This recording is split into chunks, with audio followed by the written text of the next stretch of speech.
Hi everyone, welcome to Mental Health Awareness Series. This is Bhumika Indulia and I have with me Radhika Bishwajit Dubey. We started Mental Health Awareness Series last year and where we interviewed eminent judicial members such as Justice Kaul, Justice Shagdar and Justice C.D. Singh. This year, we have with us Mr. Parag Tripathi and Mrs. Nilima Tripathi. As we all know, Mr. Parag Tripathi is an eminent jurist. He, in fact, is the leading lawyer that we have today, the country has today. He's been the additional Solicitor General in the past. With him, we have Miss Nilima Tripathi, who has also graciously agreed to give this interview to us on this very, very important topic.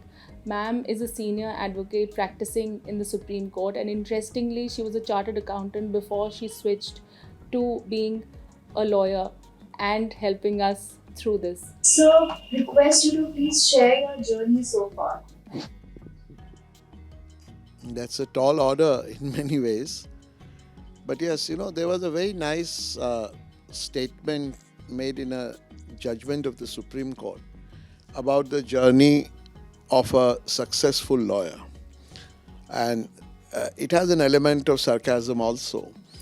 It said it's in 3 stages: getting on, getting honor, and at last getting honest.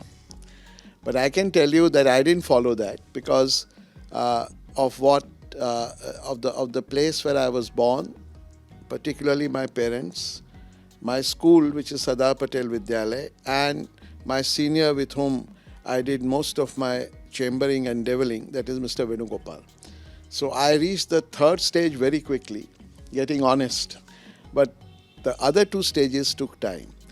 But as one distinguished senior counsel had said, that in this profession, if you work very hard, maintain your integrity, and never look at what the others are doing and where they are, then success has to get to you. There is no way you cannot succeed. Please share with us what has been your journey so far. Please share right from your childhood, what inspired you to do law, and now that you've been practicing as a senior advocate in Supreme Court. Thank you, Radhika. I, of course, started my journey as a lawyer. I would say thanks to my husband who inspired me to do law after marriage. So, since you said from the childhood, so I come from a family where honestly there were no lawyers. There were people in the armed forces, there were family members who were engineers, lots and lots of them. And law was nowhere in the reckoning. So after doing my graduation, economics honors from Delhi University, SRCC, I decided to pursue my course in chartered accountancy. And I was quite happy doing it. But I would say I am happier being a lawyer. So it's really been a journey changing my profession from one to the other. And I have absolutely no regrets about it.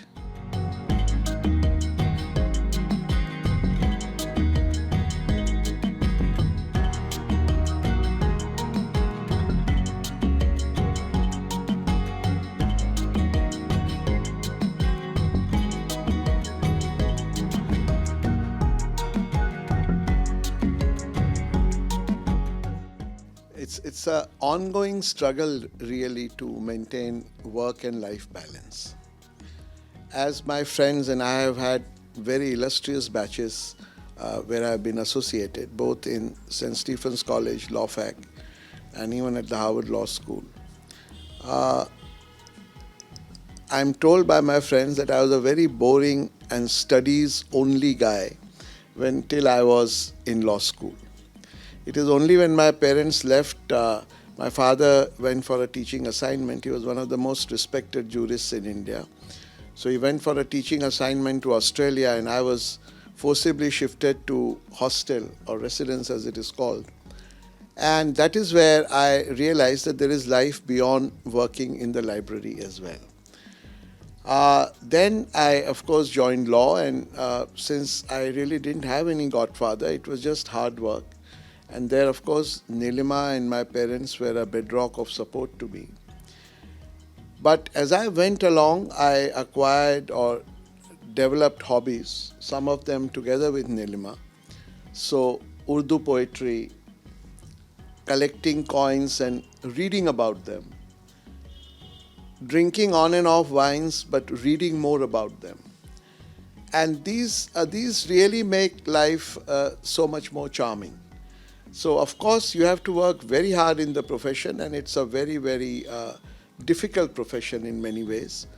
But if you have hobbies which really excite you, uh, it gives an added dimension. I find some of the greatest lawyers today and in the past years really having no hobby other than law. That doesn't detract from their greatness at all. But I think it would be a richer life, it would have been richer lives for them had they also had passions and hobbies outside the profession. So my suggestion to all my friends who are thinking of joining law and becoming career lawyers, or indeed any profession or any vocation in life, is to have, of course, excellence in your field, also have a mix of hobbies, but most importantly, and I think that's where I find on a scorecard myself wanting, devote time to family. That is one thing I wish I could have done. I didn't, and I think I'm guilty of that. But I think it's very important to maintain that balance.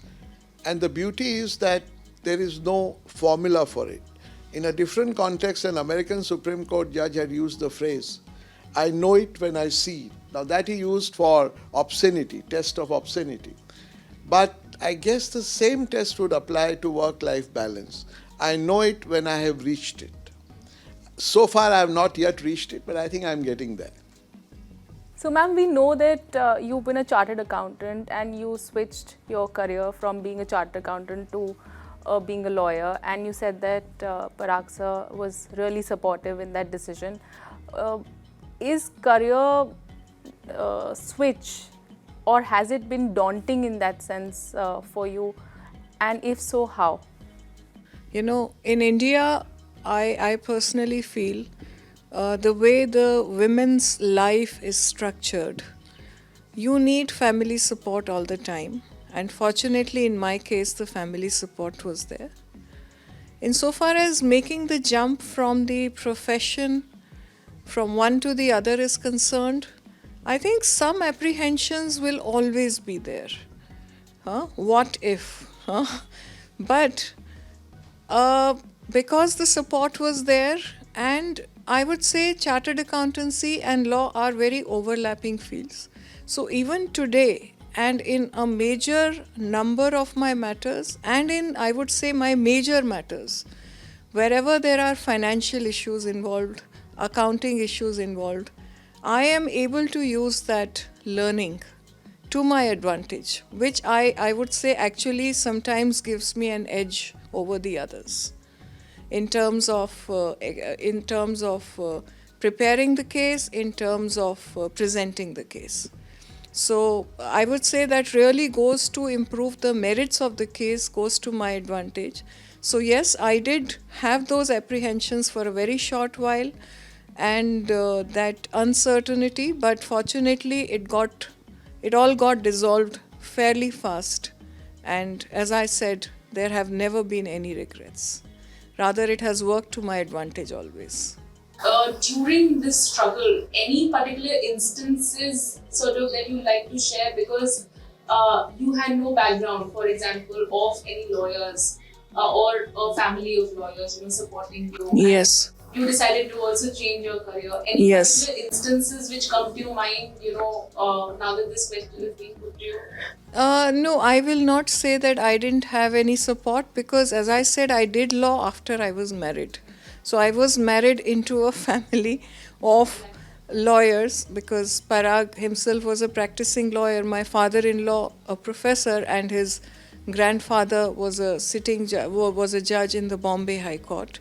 So 3 generations of legal, I would not say legal professionals, but yes, one into teaching and the other 2 into the profession. So to that extent, that support was there. that basis was there by the time I decided to do law.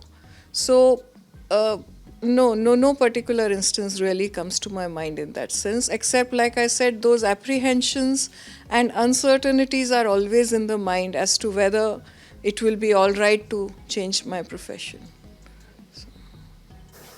So, this is a question for both of you. The Mental Health Act 2017 is quite progressive but falls short in the implementation perspective.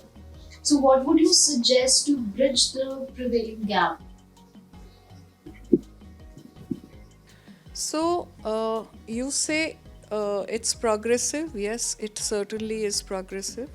It has brought in a lot of changes which were much needed, much desired, especially in terms of providing the rights to the mentally ill people, and also in terms of treatment and all other procedures.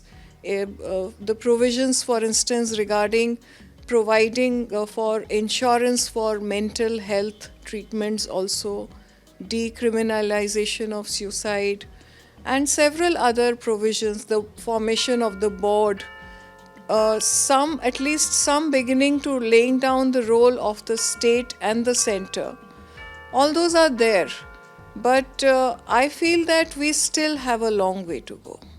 And why I say that is because, for instance, our expenditure on mental health care, on first of all on medical care itself, is very low, the budgeted expenses, and a very small proportion, I think some 0.06% odd, is there for mental health, which I think, especially with the kind of stress situations the youngsters have to go through, not just the youngsters, even the people in their 40s and 50s sometimes, I think there definitely is a need and scope for further improvement.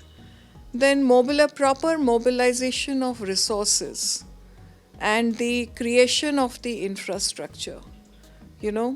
So having a proportion of hospitals and caretakers, medical professionals who would provide the medical guidance in proportion to the population size is very important, which is missing. I can tell you from my learning from people I interact with, that sometimes when you're looking to get an appointment with a top professional for a mental health consultation, you might get an appointment after 3 weeks or 4 weeks. And that is not what is really desired. We really need to be able to cut down on that time, for which we need to have a better infrastructure, resources, and more importantly, the social awareness, the stigma which is associated with mental health. So, for the government to run programs which would help people, which would help sensitize people to become aware of the needs of the mentally ill people, and sensitizing the people around them, because on the people around a mentally ill person also, it's quite a stressful situation. So to be able to sensitize people to the needs of the mentally ill people, and to also be able to provide some kind of a support to the people who are taking care of such people, we need to create more social awareness, and also we need to destigmatize mental illness, for which I feel that perhaps there should be a more proactive role of the government. Also, the contribution of the center and the state, both in terms of providing the facilities and the funds. Perhaps there can be more clarity on that. And also there are, you see, mental illness is not something which is defined. For instance, if I have a fracture, I go for an X-ray, the X-ray is taken, if necessary an MRI is taken, and the doctor knows precisely where he needs to put the plaster, what medicines he needs to give. In the case of a mental illness, just making a diagnosis and an assessment can be a very time consuming process. A minimum 10 days to something running into months.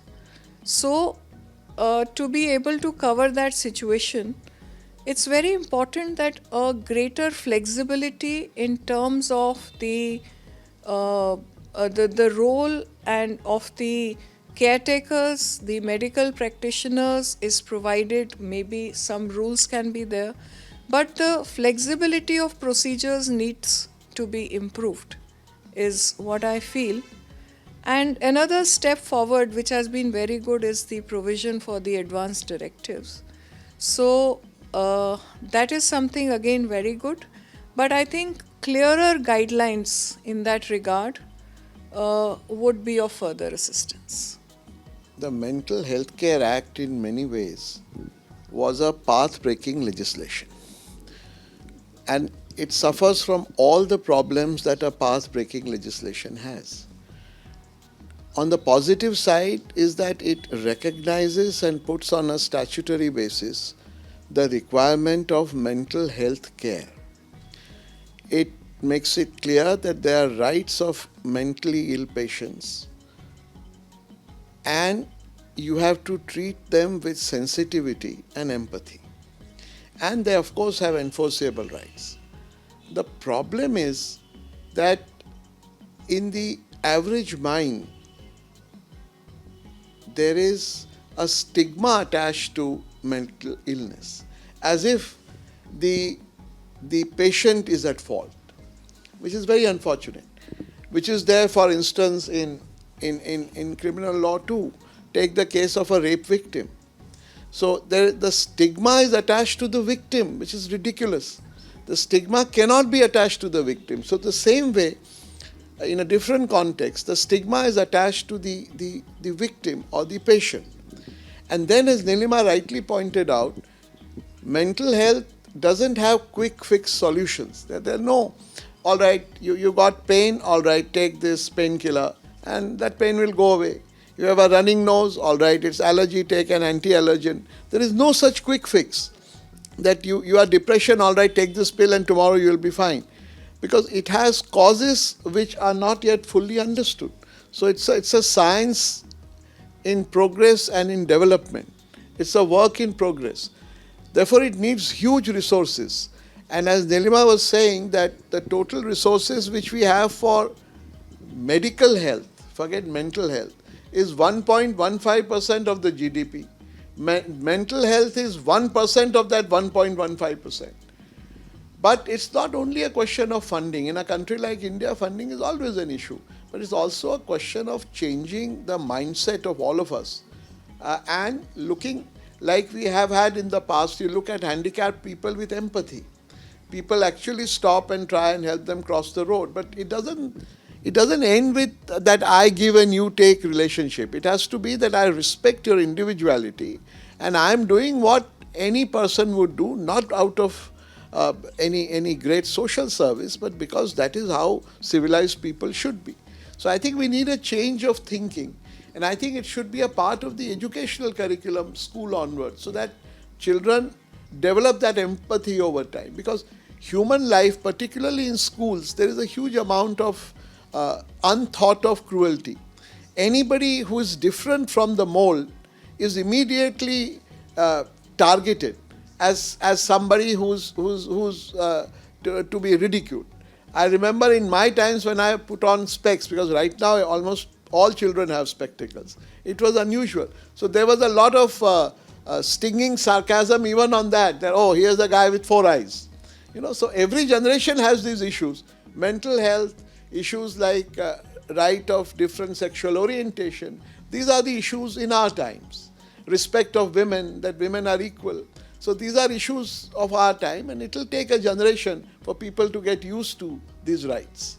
Absolutely, sir. I think both of you have put in great thoughts together. In fact, it points to one of the interviews that we had with an NHRC member Justice M.M. Kumar. And one of the highlighting things which came out of the interview was that there are victims, who are obviously suffering from mental health but have, recovered, but the families are not ready to take them back. So the change in mindset is something that both of you mentioned. And there's a huge problem where, the patients who've recovered, the families don't want to take them back because they're different, like you said, they don't want to deal with them, the lack of empathy or the way the social strata is. But that's that. So moving on to the next question, and again, this is Yeah, coming back for a minute, Radhika, you made an excellent point. And Justice Kumar made an excellent point. You see, when you have illness, if I have flu or somebody has COVID, you can objectively say now he's recovered. So there is no doubt about it. The temperature has gone, his health is back, okay, he's recovered. Move on. Somebody has a heart blockage, you have done the stenting, he's up and around. But in mental health, there is no such litmus test. So you feel, bhai, ye to iske saath to kuch gadbad tha.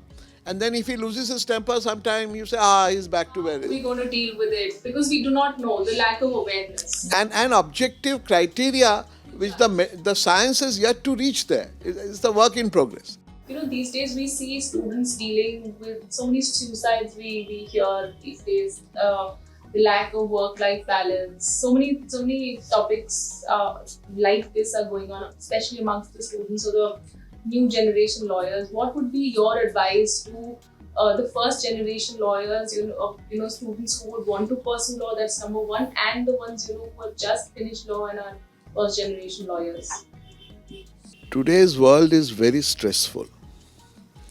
There's a huge amount of pressure, financial, emotional, and a pressure of where am I compared to my peers. And that puts a huge amount of added, it's like that old story of Vikram and Betal. There's a huge series of Betals sitting on the top of your head. And my father used to tell a lovely story. The great Milkha Singh lost his medal in the Rome Olympics because he looked back. So he said, look, when you join your profession, never look back. Don't see where your so-called competitors are or so-called peers are. You just look forward and you compete with yourself. That'll rid you of 95% of the pressure. Now, this is much easier said than done, like all good sayings, but it's very true. And we have to remember that there is a dignity and nobility with life. So there have to be certain things which are not to be on the table, like suicide. I remember one of my friends had a stormy marriage. Everybody in the initial years does have, shall we say, settlement issues. It takes a little time. So he had come to advise to my father. So he said, look, everything else is on the table. Divorce is not. If that is what you are looking at, the door is there, you can go. And they got over it and are happily married. Because once you know that this is not an option, otherwise it's the simplest option. I don't like the way this guy snores or this woman snores. There are 1,001 things which we will not like. So I'm not saying, for heaven's sake, that they should not be divorced. I'm not saying that. That's regressive. Of course, in appropriate cases, yes. But there are certain things, but in suicide, that is never an appropriate case. There are certain things which are off the table. So this is one of the things which is off the table, and that is again something we must have actually a mental wellness course, just as you have civil science and social studies and the various other subjects. There should be a mental well-being subject which should be compulsorily taught, that have faith in yourself, have respect for yourself. Remember that you will make mistakes, everybody does. But there's a very nice couplet in Urdu which says, गिरते हैं शहसवार ही मैदान जंग में. Those who are on a horseback, Shahsawar, only they will fall. वो तिफल क्या गिरेंगे जो घुटनों के बल चले. The little children who are crawling, they are not going to fall and get hurt. It's only the shahsawars who will get hurt. So if you are aiming big, of course you'll have big falls. But that's the part of it. So it has to be, I think, it has to be put in. जिसे कहते हैं ना घुट्टी में पिलाना होता है. That's all right. If you are fighting, you are going to take injuries. Every story won't be a success story. Rather, every part of your story won't be a success story. There's an element of success in being alive itself. Ask people who are infirm, ask people who are suffering from terminal diseases. There's a great joy, and we should accept and celebrate that joy. That's very important. Well, I would say again it comes down to making people, I would say counseling can go a long way, which if it starts at an early stage of life, for people to learn to speak out. Because most of the time people feel inhibited, they feel too shy to speak out. They are not sure how people will react. So, sensitizing the people around that if somebody speaks out to understand their problems and to do something about it, and also encouraging people to speak out their problems, I think that can go a long way in somewhat resolving these problems. And there, both the family and the institution, the schools, the colleges, and whatever further institutions they work with, can play a big role. There's a huge debate going on regarding young lawyers aren't being paid well. So, and access to mental health again professionals is again quite expensive. So, how do you think we can tackle this situation? Then again, we come back to for the government to create affordable mental health provisions can be there. So, first of all, for the youngsters to just hold on, not to be distressed or upset about their short-term problems, because this profession is a tough profession, especially in the early years. So, number one, to just hold on, to have patience, to focus more on learning rather than earning. That is, this is, I mean, all the junior associates who have worked with me till date. This is something I have told each one of them, that for the first 4 to 6 years, don't think about money. Just think about learning. Just think about what you can learn from the various matters that you are doing, from whoever you are learning from. Because once you do that, then it will give you ample opportunities. Yes, but that doesn't mean they should not have enough to at least take care of their basic requirements. Sometimes we find that people are not being paid enough even to take care of their basic requirements, and they have to fall back on the family, which they are not very comfortable with. So, now coming back to affordable mental health care. So I think again the institutions can play a big role. The schools, the colleges, other institutions, like in our case perhaps the Bar Association, the Bar Council, they should have some kind of a setup, a provision where the children are encouraged, the children as in when in school, and then at our stage the lawyers are encouraged to actually avail of those facilities. So that's one way of doing it. The other, of course, creating a better infrastructure and resources for the purpose is something which is the larger objective which the center and the state government can try and fulfill. You raised two important questions. One is that young lawyers, particularly in litigation, are not paid well at all, which is actually not a question, which is a clear fact. Yes, it is so. And two is the unaffordability, amongst others, of good mental health treatments to lawyers, young lawyers. That's an added element because of the stressful life they have. And I accept the charge that the senior bar, and particularly senior lawyers, senior advocates, with some glorious exceptions, like for instance my senior, who is Mr. Venugopal, who has donated huge amounts of money to law schools, who runs educational institutions in the name of his beloved late wife, and does absolutely no publicity about it. He doesn't ever, it is only if you know about it otherwise that you know about it. Now, that is, of course, exemplary giving. But we senior advocates, by and large, are unfortunately way behind in giving back to society. And that is something I think which we should introspect and do. In the United States, for instance, because law firms cover a wide swathe of litigation and corporate work, and the brightest minds go there, there is a system by which you are able to earn quite well, even in the initial years. But of course, the pressures there are equally huge. So, earning or lack of earning only adds that added element of pressure. And Nilima is very right that initial years it is very difficult. We've all heard of that very nice story, right? The 4 stages of a lawyer. The first stage is all work and no pay, and then lot of work and little pay, and then decent work and decent pay, and then practically no work and lot of pay or money, whatever way you call it. That's how it does happen. What is the way out? I think the way out has to be that we ourselves have to put our house in order as senior members, and our representative bodies have to take conscious steps to address these issues. These are very difficult issues and unpopular issues to address.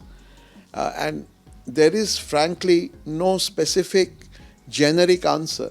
It is left in our society to an answer, just as you say in law, common law developed on a case-by-case basis. Therefore, this answer develops by lawyer basis. If you are lucky and you have a good senior, he'll at least try and be a little more humane than the rest. If you are not lucky, I was told not so far back in time, in a very well-known commercial hub of litigation, there were several firms who would say that, well, if you're going to work and learn from us, it's you who should keep a deposit with us. So it's all there. So I think we have to move away from that. But it's not an easy, as we find from income tax compliances, it's not a very easy voluntary movement, but we have to be conscious about it and move to it. And Nilima is right that there has to be an institutional setup, bar associations, bar councils, but then it ultimately comes down to contributions and to money. And that is something which we have to do. I mean, there's no point just laying down the principle. We have to walk the talk. Ma'am, what are your thoughts on enjoying your work? As lawyers, how much or what role does enjoying your work play? Do you think there won't be stress if you're really enjoying your work? That's the first part. The second part is, with changing times, competition has increased. The education, the fee that you pay today for a law school degree, it has increased like manifold. Now the consequence of that is that having paid so much already towards your education, maybe most of them have taken loans. They would want to not be dependent on their parents and would want to join maybe certain offices, which sort of pay well.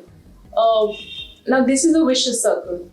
What are your thoughts on these two aspects when it comes to talking about mental health issues amongst young lawyers, especially? Radhika, you are talking of only one segment when you say, and it's a very important issue you raise, of course, one segment when you say that young people in the profession don't want to fall back upon their parents. So that's one segment where they can at least theoretically fall back on their parents. There's a huge segment which is the first timer, say, into the city of Delhi. There is no parents to fall back upon in many, many cases. Now, with that person, this becomes even more difficult because he needs to keep his basic requirements met. And for him, if he doesn't get that, then he has to opt out or take in some other option. So you're right, that's a huge issue. And again, there are no clear answers to that.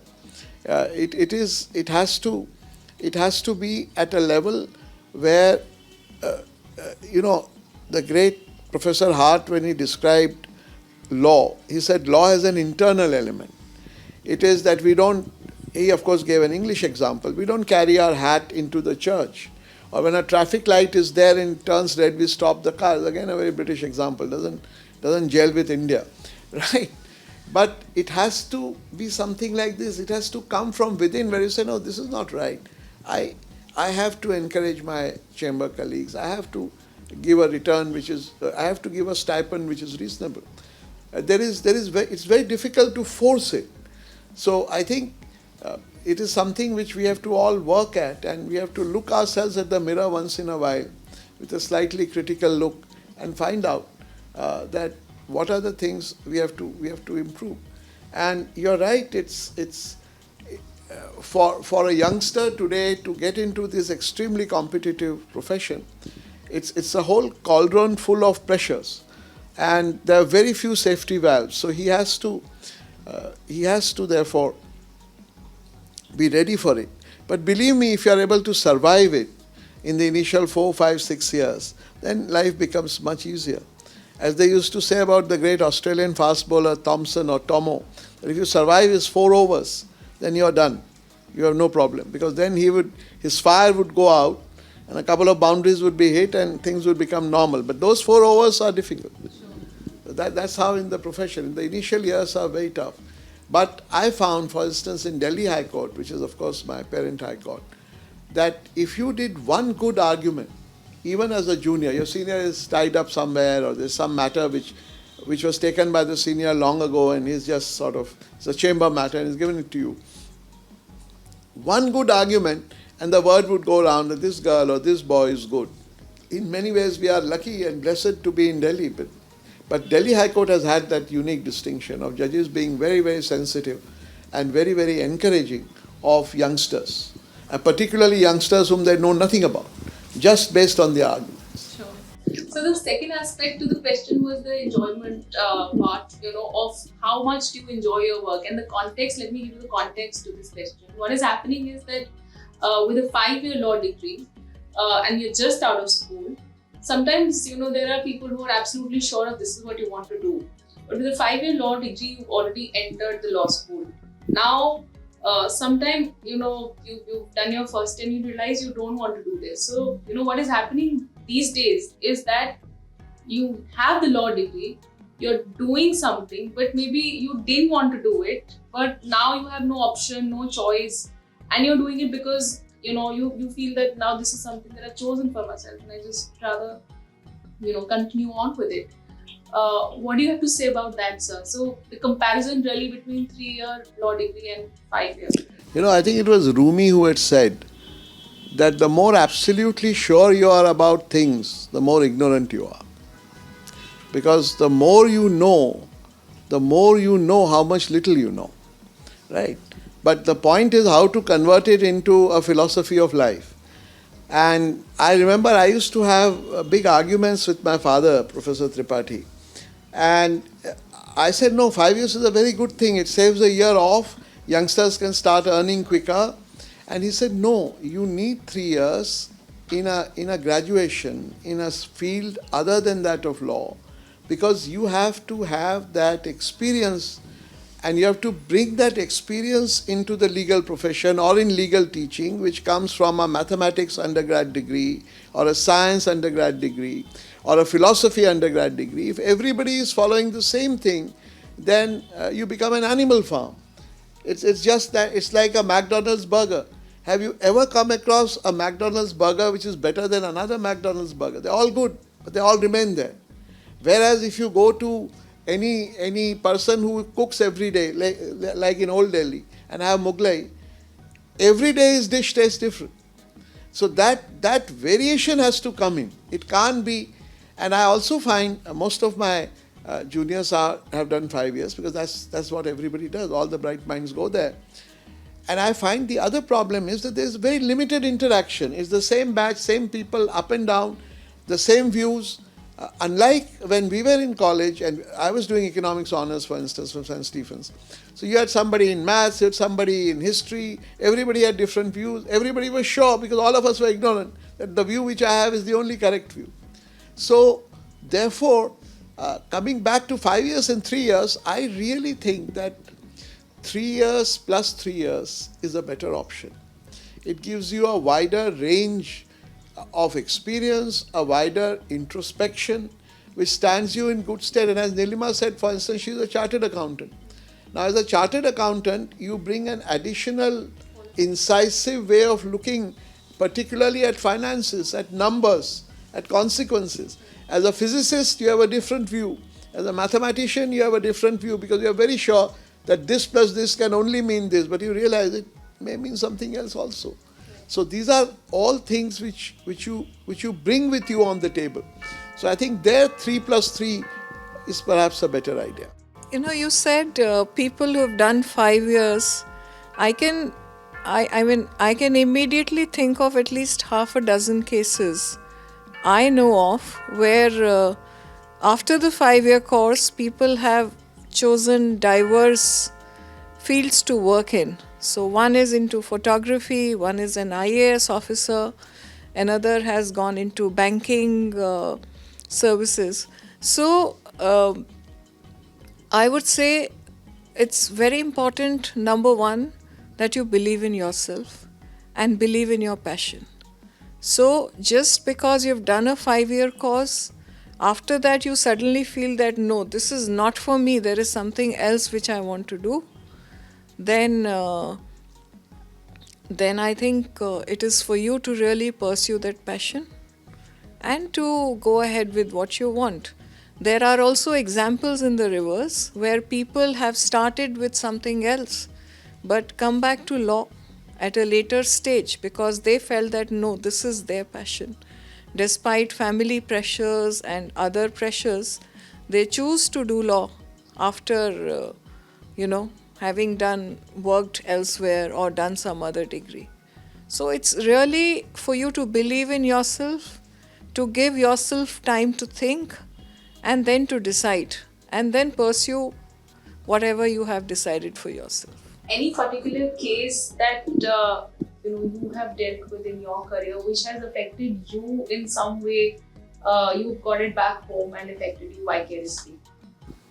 Honestly, no particular case comes to my mind immediately, but I can definitely say that yes, sometimes matters can be stressful for several reasons. Maybe you're not receiving the sufficient inputs from your clients. You feel that you can do much better if you get the full inputs. Or it can be for various other reasons, I would not name all the reasons, but suffice it to say that, one has to learn to handle that stress. Once in a while, it does happen that it might give you a sleepless night. So I think fortunately for me, I learned at a very early stage to push that stress out of my mind before I go to bed. I just say, go away. And that's it. So I think certain techniques also can help you. Yoga Nidra, meditation, pranayam, they definitely help. For me, they definitely work. But I think the most important thing is if you learn to tell yourself that the stress, please go away, then it will go away. And it is very important that you de-stress yourself, sleep well, because your next day's performance definitely depends on that, and your long-term performance even more. So particularly the question is that, it also could be what kind of matters come to you. And this is something which stats reveal that as criminal lawyers, for example, or, matrimonial cases which sort of come to you. Definitely. And stats say that lawyers do not have a good personal life, that's also another fact. Do you think that somewhere vicariously getting affected, because we are ultimately soundboards to our clients and hearing problems day in, day out can somewhere affect us, we may not even get to know subconsciously. How much is that true? And the same question, sir, is there any particular case which you have dealt with and somewhere, it affected you? You didn't realize it then, but maybe later, your thought. Cases do affect you. I wish I was able to push away the stress, which is knowing fully well that this is just one case today and tomorrow will be another lot of cases. But sometimes it does get to you. What also gets to you is in an acrimonious battle, sometimes, particularly in India, we as lawyers lose our temper at each other and make all kinds of arguments which sort of fall outside the textbook or outside what should really be argued in court. Sometimes you get a difficult client, you get a difficult solicitor on your side, a difficult lawyer on the other side, a difficult bench.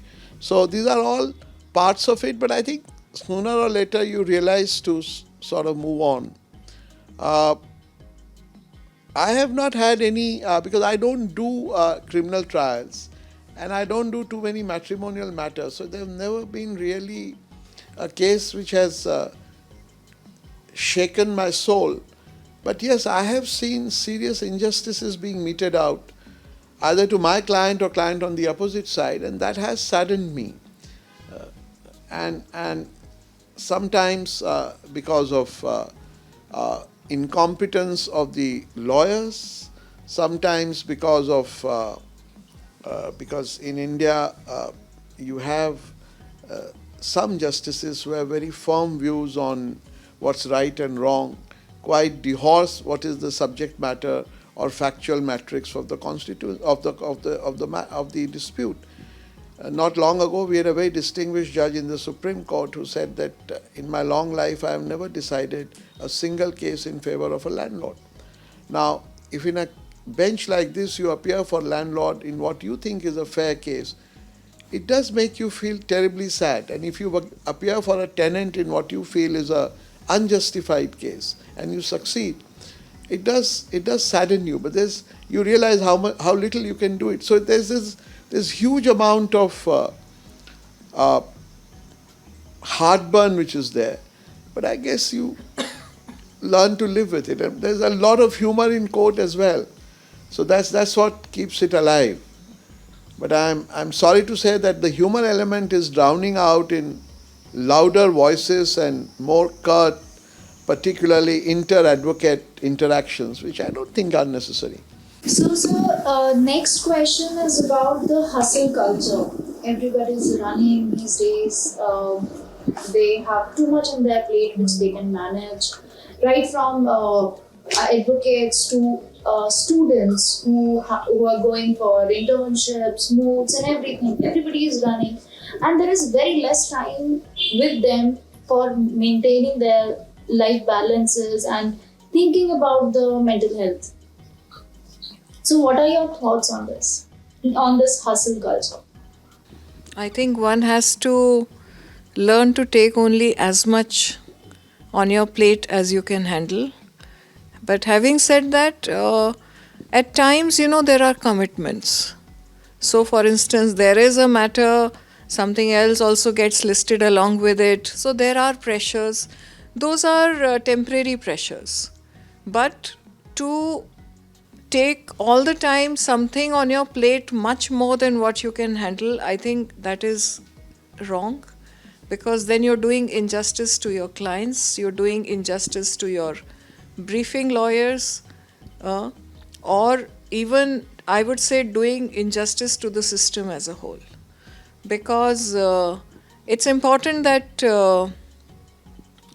every matter is given the best that it deserves, and for that it is important that proper time is devoted to case preparation, to research, to presenting the case finally.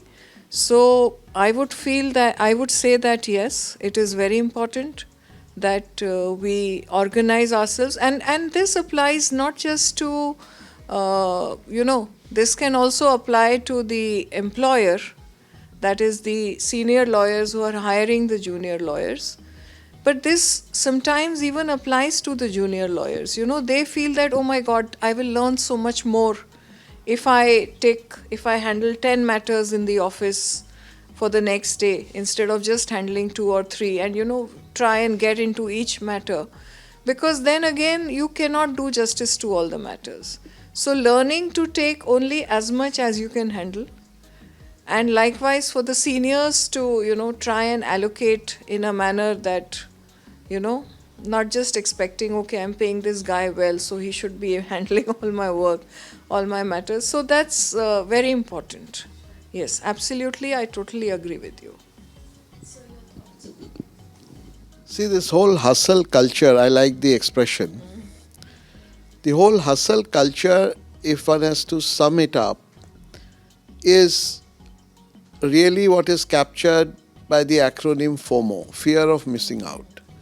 So I must do this, I must do this, I must do this, and I must do all of them together and do this more. As a result, that old Hindi saying, आधा छोड़ पूरे को धावे, आधा मिले न पूरा पावे. I have a very dear friend who has taught me a lot about life. And he says FOMO should be replaced by JOMO. I said, what is JOMO? It's a joy of missing out. Learn the joys of missing out. And this not only applies to the profession, it applies to your hobbies. So I had this, as I said, I have this crippling hobby about wines. So every time there'd be a wine event in the world, I'd say, I must go there. I must go there. Why? Because I'll miss it out. But that's not the way the world works. Because the problem is, and Nilima has often pointed that out to me, you go out for a wine event, when you're drinking the first glass, you say, there's the next event which is happening there. So before you have enjoyed this, you already jumped there. So as a result, you're neither enjoying this, nor will you enjoy that. So you have to have that, I'm happy with what I'm doing. I'm sure I could have done 5 more things. I'm sure all of them would have made me happier than what this is making. But I'm quite happy where I am. So we have to have that right mix of FOMO and JOMO. Too much of JOMO, I think then you'll miss out everything. So you have to have not only work-life balance, but you must have a fear of missing out and joy of missing out balance too. And you must miss out some. Right. That actually brings us to the end of our interview. Any parting thoughts the two of you have, on the topic that we are discussing today? No, I think mental health is very, very important. And in a way, if you look at the whole pravachan of Gita, that was to correct the mental well-being of Arjun before the war.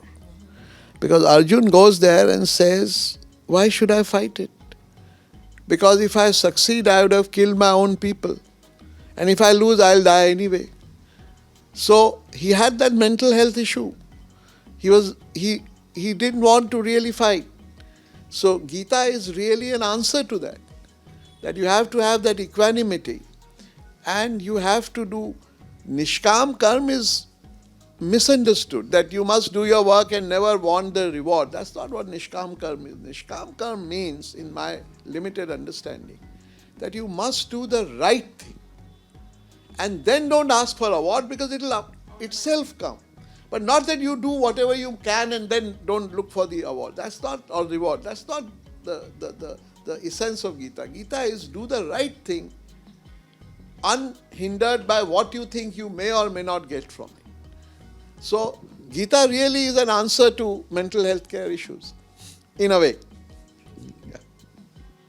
Yeah, I would totally agree, and I would say that mental health is something that needs sensitizing, focusing at the individual level, at the family level, at the institutional level, at the social level.